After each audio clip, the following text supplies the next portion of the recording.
Did you really think you belonged here, Maya? Look at you. You're not a bridesmaid. You're a charity case. My parents took you out of the gutter, and you rewarded us by trying to steal my life. Get out of my wedding. You think you know what betrayal feels like. But you have never experienced a night like this. Picture a lavish wedding reception. A gorgeous crystal chandelier hangs overhead, casting a perfect glow over 200 elite guests. Suddenly, a glass shatters against the marble floor. At the center microphone stands the bride, Brooke, in a stunning white gown. She isn't crying, her face is twisted into a cruel, triumphant smile. She points a manicured finger directly at Maya, her younger sister, who is sitting at the head table in a faded, off-the-rack dress. Maya's face is completely pale, tears streaming down her cheeks as the room gasps. Brooke turns up the volume on the microphone and lets her voice echo through the ballroom. Did you really think you belonged here, Maya? Look at you. You're not a bridesmaid. You're a charity case. My parents took you out of the gutter, and you rewarded us by trying to steal my life. Get out of my wedding. Maya stands up, humiliated, her hands trembling as 200 pairs of eyes lock onto her. Brooke's new husband, Julian, looks down at the floor, completely refusing to meet Maya's gaze. Maya looks to the adoptive parents who raised her, Charles and Diana, but they just look away, wrapping themselves in a cowardly, icy silence. Brooke thought she was delivering the ultimate public humiliation. She thought she had won. But what Brooke didn't know was that a single, sealed envelope resting inside Maya's purse was about to destroy her entire world. Before we go any further, let us know in the comments where you are watching from. We would love to hear from you. And do not forget to hit that subscribe button so you never miss any of our upcoming videos. To understand how a family could publicly destroy one of their own, we have to look behind the walls of their beautiful, sunlit suburban estate. Maya was adopted when she was just 5 years old. To the outside world, the Sterling family was the definition of perfection. They were wealthy, highly respected, and deeply philanthropic. But behind closed doors, Maya was treated like a ghost. Brooke was the biological golden child, Maya was just the living, breathing prop used to make the family look charitable for the cameras. Maya endured this subtle emotional neglect for over 2 decades. She stayed because she genuinely loved them. She even worked late nights running her father's multi-million-dollar real estate firm for absolutely free, keeping the business afloat while Brooke traveled the world spending the profits. But the fragile peace shattered completely when Julian, Brooke's fiancé, came to Maya with a terrifying secret just weeks before the wedding. It started 3 weeks before the big day inside a high-end bridal boutique. Brooke suddenly threw a bridesmaid dress at Maya's feet, screaming viciously in front of the staff. You're bloating the budget, Maya. You're not in the bridal party anymore. Honestly, I don't even want you at the main table. You completely ruin the aesthetic. Maya's voice cracked as she replied, Brooke, I've spent the last 6 months organizing your catering, your venue, your flowers. I've done all the hard work.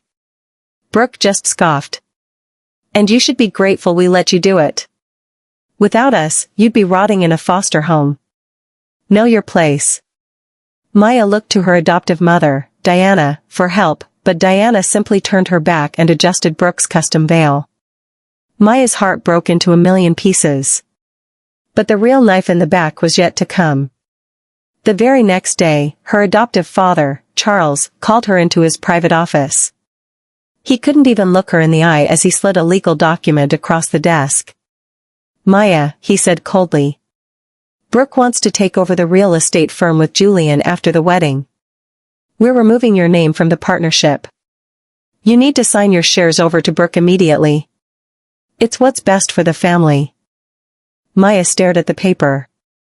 The firm that she had built with her own sweat, tears, and sleepless nights was being handed to a sister who had never worked a day in her life.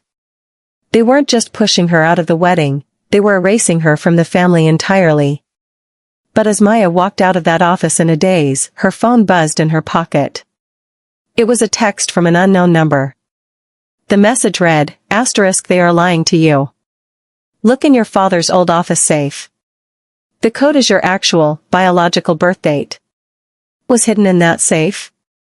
And why did her family desperately need her gone before the wedding night? Late that night, under the cover of darkness, Maya snuck back into Charles's office. Her hands shook violently as she punched her real birth date into the wall safe. With a heavy, metallic click, the steel door swung open. Maya didn't expect to find much. Maybe a few hidden financial documents. But what she pulled out from the velvet-lined safe made her blood run entirely cold. It was a faded, handwritten letter from 20 years ago, stored alongside a massive legal trust fund document. The letter was from Maya's biological grandfather, an incredibly wealthy tycoon who had passed away shortly after her birth parents died in a tragic accident. As Maya read the elegant handwriting, tears splashed onto the paper, and a horrifying truth came to light. Maya was never a charity case. The Sterling family hadn't saved her. 20 years ago, Charles Sterling's business was completely bankrupt. They were days away from losing everything. But Maya's biological grandfather had left a multi-million-dollar trust fund exclusively for Maya, with one terrifying clause. The Sterlings would receive a massive, luxury-level monthly allowance to raise Maya, and upon Maya's 23rd birthday, the entire family firm, the estate, and all accumulated wealth would legally transfer entirely into Maya's name. They didn't adopt her out of love. They adopted her for her money. Every single dollar Brooke had ever spent on designer clothes, every luxury vacation, the very mansion they lived in, it was all funded by Maya's stolen inheritance. And Maya's 23rd birthday? It was the exact day after Brooke's wedding. Suddenly, the puzzle pieces clicked together.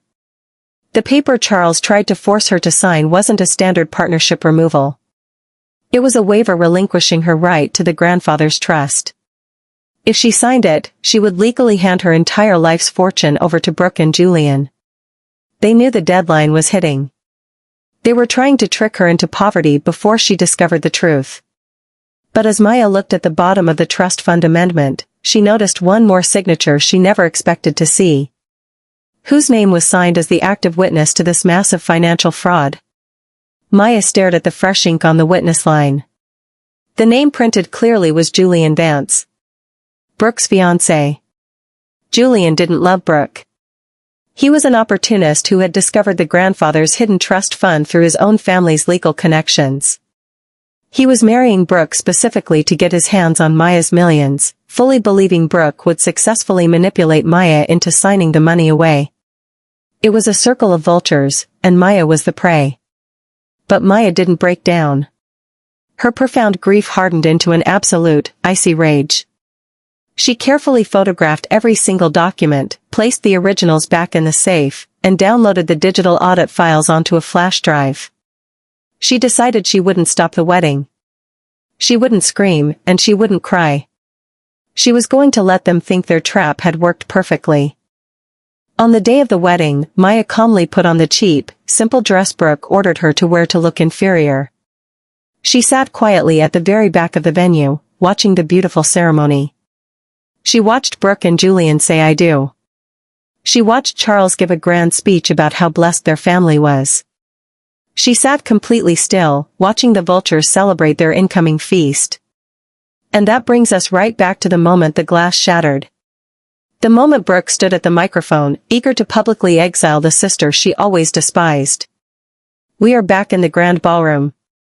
Brooke's cruel words still echo through the speakers. Asterisk, get out of my wedding, Maya. You don't belong here. Asterisk. The guests whisper loudly, judging Maya. Charles and Diana smirk into their champagne. But instead of running away crying, Maya slowly stands up. Her posture is straight, her head held high. She walks calmly down the center aisle straight toward the stage. The murmurs grow into a dull roar. Maya walks right past the bride, steps into the tech booth, plugs her flash drive into the master projector system, and grabs the secondary microphone. With a calm, clear, and commanding voice, Maya speaks into the mic. You're absolutely right, Brooke. I don't belong here. Because this isn't your wedding. And this isn't your hotel. Suddenly, the giant projector screen behind the bride and groom lights up. It doesn't show a romantic slideshow of the newlyweds. It shows the bankruptcy filings from 20 years ago. And then, in massive, bold letters, it displays the original grandfather's trust fund document. The room falls dead silent. You could hear a pin drop. Charles's face turns completely gray. Diana drops her wine glass, sending it shattering loudly on the dance floor.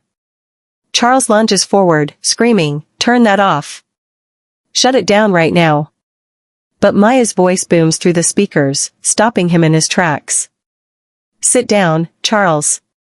Touch that projector and the police, who are currently waiting in the lobby, will come in here and arrest you for 20 years of grand theft, embezzlement, and trustee fraud." Brooke stares at the screen, her eyes wide with pure terror as she reads the legal clause. All assets belong solely to Maya Sterling. She turns to her parents, screaming, "What is this? Dad, what is she talking about?" Maya walks right up to Brooke, looking her dead in the eye. "This wedding? Paid for by my trust fund. Your dress? My money. This entire venue? My money. For 20 years, you made me feel like a beggar asking for scraps at your table. But the truth is, Brooke, you have been living on my charity." Maya then turns her icy gaze to Julian, who is sweating profusely, actively trying to step off the stage. "And Julian? Don't look so shocked. I found the emails between you and your father. You didn't marry Brooke for love. You married her because you thought she was going to successfully swindle my inheritance." Brooke turns on Julian, her face contorting in shock and betrayal. "Julian? Is this true? You told me we needed her to sign those shares so we could secure our future." Julian stammers, backing away. "Brooke, shut up. Don't say another word." The dream wedding had turned into a public execution. The guests were filming every second of the chaos on their phones. The viral humiliation Brooke intended for Maya had boomeranged back with devastating, life-ruining force. But Maya wasn't done yet. Maya pulls out the legal documents Charles had given her to sign to remove her from the company. She tears them completely in half right into the microphone, letting the pieces fall like confetti onto Brooke's expensive wedding train. "Tomorrow is my 23rd birthday," Maya announces clearly. "As of midnight tonight, the trust freezes all family bank accounts. Charles, Diana, you have exactly 30 days to vacate my house. The real estate firm is officially mine." Diana falls to her knees, sobbing hysterically, grabbing at the hem of Maya's dress. "Maya, please. We are your parents. We raised you. You can't do this to us." Maya gently pulls her dress away, looking down at her adoptive mother with cold pity. "You weren't parents. You were wardens guarding a bank vault. And the vault is officially empty." Maya turns around. She doesn't look back. She walks down the center aisle of the ballroom with an undeniable grace and power. The guests actively move out of her path, staring in absolute awe. She walks through the grand double doors into the cool night air, leaving the screaming, crying, and fighting of the family that betrayed her behind her forever. As Maya stepped outside, the weight of 20 years of abuse finally lifted off her shoulders. She didn't have a family anymore, but for the first time in her life, she had her freedom. She had her name. And she had the future her biological grandfather had always envisioned for her. 6 months later, Maya is standing in front of a sleek, modern skyscraper in the city. A new glass sign is being hoisted up onto the building. Sterling Enterprises Chief Executive Officer, Maya Sterling. She looks happy, glowing, and profoundly successful. Meanwhile, a small news clipping on the local channels reveals a different story. Local businessman Charles Sterling faces federal fraud charges, family estate foreclosed. Brooke and Julian's marriage lasted less than 48 hours before annulment papers were filed, followed by a mountain of bitter lawsuits. Charles and Diana lost everything, forced to move into a cramped, run-down apartment, finally learning the hard way what it truly feels like to start from the gutter. But Maya built a brand new life, surrounded by real friends, real loyalty, and an empire that no one could ever steal from her again. True family isn't about blood, and it certainly isn't about greed. It's about respect. And those who betray it always end up paying the ultimate price. What would you have done if you found that letter? Would you have ruined the wedding, or handled it differently? Let us know in the comments below. Don't forget to like this video and share it with someone who loves a story of sweet justice. We will see you in the next video.